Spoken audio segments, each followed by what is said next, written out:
Workhorse and neck behind him in second place, and it's So You Think who won the Coral Eclipse. What a tremendous performance, a really marvellous performance by the Derby winner, Mill Reed.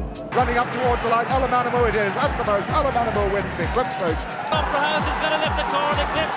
Missil rallies close home. Opera House and Missil, a photo Opera House and Missil. Back close home in smoke contest, and Hawkwing wins the Eclipse.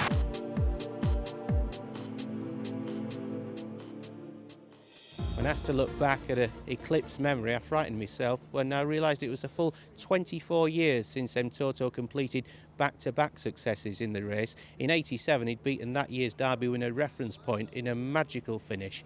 But it was in 1988 that he beat the ultra-consistent and high-class Shady Heights with 3 lengths back to that crack supermare from France, Triptyque, and he maintained his dominance when stepping up to 1.5 miles in that year's King George, and many considered him quite unlucky to go down a neck to Tony Bin in the 1988 Arc de Triomphe. But it was his success over Shady Heights that lives long in my memory in the 1988 running of the Eclipse. A fine finish, and returning of course with his famous Papal Wave, Mace Roberts, who was a multiple champion jockey in his own country. That familiar bobbing style and that street fighter that is Mtoto passed on that strength in a finish to his progeny, presenting one of his sons, produced horses who've given you so many memories in the National Hunt Games, such as Bala Briggs, the Grand National winner, and none other than the Tank Denman. So even though we've lost in recent seasons Mtoto, his legacy lives on.